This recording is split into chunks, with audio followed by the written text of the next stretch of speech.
Welcome to the Antiquities Travel Guide. Follow us to different countries as we search for ancient artifacts. If you too wish to explore the ancient past through travel, we'll help you plan where to go, what to see, and how to best enjoy what you encounter. In this series of the ATG, you can accompany Mariza and me on our trek through England, homeland of the ancient Angles, Saxons, Romans, and Celtic Britons. Come on, let's go! In our previous episode, Mariza and I got to visit the ruins of 3 important forts along Hadrian's Wall in northern England.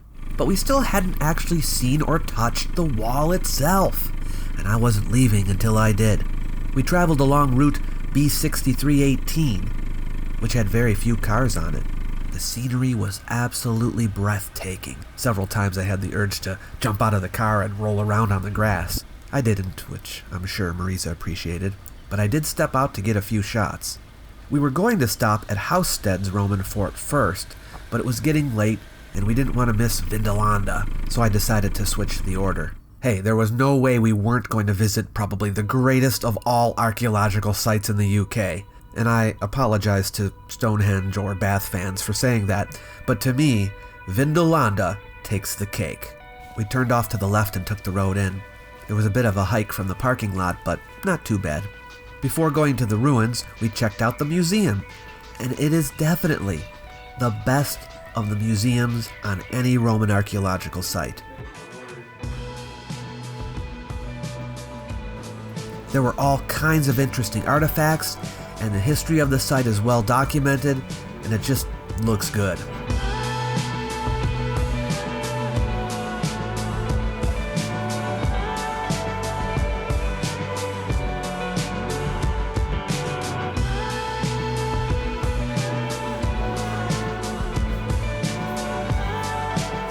Probably the most famous of all the finds at Vindolanda are the Vindolanda tablets, which, by the way, are continuing to be found there. The site is still being excavated, you know. The tablets are personal letters written on pieces of wood, about the size of postcards, by and to the soldiers, their wives, local merchants, even slaves. Many of them were sent here from other forts along the wall or from elsewhere in Britain, but some came even from Rome or from the remotest parts of the empire, Athens, Antioch, places like that. So far, more than 1,300 of them have been found. I was hoping there would be a huge collection here at the site, but it seems they're being studied elsewhere, so there's only a small selection to view. They're all written in Latin, in pen and ink, with very little punctuation. Much of the writing is barely visible anymore. They keep the lights dim to help preserve it. If you're interested in reading some of these letters, there are English translations available on the Vindolanda Tablets online website. I'll leave a link below the video for you. This one was written by what we presume is a civilian to someone in higher office. He addresses him as Your Majesty. It's not the Emperor, but someone high up in the administration. We only got part of it here, but he says, "As befits an honest man, I implore Your Majesty not to allow me, an innocent man, to have been beaten with rods. And my lord, inasmuch as I was unable to complain to the prefect because he was detained by ill health, I have complained in vain to the beneficiarius," that's an officer, "and the rest of the centurions of his unit. Accordingly, I implore your mercifulness not to allow me, a man from overseas and an innocent one, about whose good faith you may inquire, to have been bloodied by rods as if I had committed some crime." Now, we don't know exactly why he was beaten. The tone of the letter suggests that he was a civilian, perhaps? Now, he may have been a traitor, not traitor, a trader, and he doesn't appear to have been local to the area. It was found in the barrack block within the fort. This one is cool because it's by a woman, and therefore one of the earliest known examples of writing in Latin by a woman, and it's an invitation. This letter's from Claudia Severa, and it's written to her sister, Lepidina. It says, "Claudia Severa to her Lepidina, greetings. On the 11th of September, sister, for the day of the celebration of my birthday, I give you a warm invitation to make sure that you come to us, to make the day more enjoyable for me by your arrival, if you are present. Give my greetings to your Cerealis," that's her husband. "Aelius and my little son send him their greetings. alias is the writer's husband. Then there's a different handwriting for this line. I shall expect you, sister. Farewell, sister, my dearest soul, as I hope to prosper and hail. Then back to the first handwriting, to Sepulsia Lepidina, wife of Cerealis, from Sevra. This one here is just a brief part of a letter, but it refers to how the Britons fight as compared to the Romans. The Britons are unprotected by armor. There are very many cavalry. The cavalry do not use swords, nor do the wretched Britons mount in order to throw javelins. Notice he refers to the Britons as wretched, so he doesn't have a super high opinion of them. This is not a literary text, but you can see here how historians love this kind of information, because this tells you a little something about how the Britons fought with their horses. Anyway, there's so much more you can read on Vindolanda tablets online, so I recommend you go over there and check it out.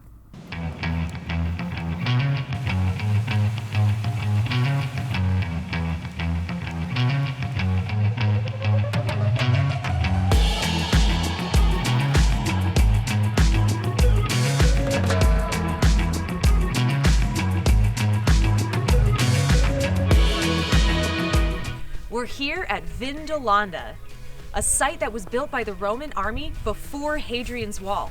This place was destroyed and rebuilt no fewer than 9 times, and each rebuild left their own distinctive mark. After the Romans left, this site was used for 400 years before being completely abandoned in the 9th century. Like most Roman forts, Vindolanda followed several phases of construction. It was originally a turf rampart, probably erected in the time of Roman governor Julius Agricola. By the late 80s CE, Vindolanda was a permanent turf and timber fort in the classic Roman playing card shape, aligned east to west, with a stone headquarters building, an officer's house, and a small bathhouse, situated down the slope on the eastern side. Pre-Hadrian bathhouse. Oh, yeah. Here at the site of Vindolanda, they have a reconstruction of a part of the wall that was built here by the Romans. This one is the pre-Hadrianic wall, before Hadrian's wall. And all they did at the time was they made a turf mound and they built with timber upon it, and that was their form of defense in those days before Hadrian's wall was constructed. Now, when Hadrian's wall was built, the whole fort was demolished and a new structure was built facing north to south. So this is the reconstruction of Hadrian's wall. And as you know, much of the wall is still standing, but this is a complete reconstruction. Nowhere do we have the original wall all the way up this high. It's about, I don't know, maybe 4 men on their shoulders could reach this high. The stone fort that you can now see dates to the 3rd century. This here is the military bathhouse on the fort grounds. The soldiers here, as elsewhere, were encouraged to stay fit, healthy, and clean. Soldiers did more than simply bathe in the bathhouse. Research suggests it was also a place for chatting, playing games, even praying. Although we're calling the troops Romans, most of the men here were not from Rome, or even from Italy. But you know, for all men, it was important to go to the bathhouse because it's part of being Roman, and they were encouraged to not only use the bathhouse for grooming, but also to feel part of the Roman community. There's a certain amount of social inclusiveness to it all. I'm here at the remains of a temple inside the fort of Vindolanda in England. And this is the entranceway to the temple. It's a temple dedicated to Jupiter Dolicanus. But this is a very narrow entranceway which was deliberately slanted so that when people were going by, they wouldn't be able to see what was going on inside. This is a replica of an altar that was found here. The original is back in the museum, but you can see the god Jupiter Dolicanus right here represented on the altar.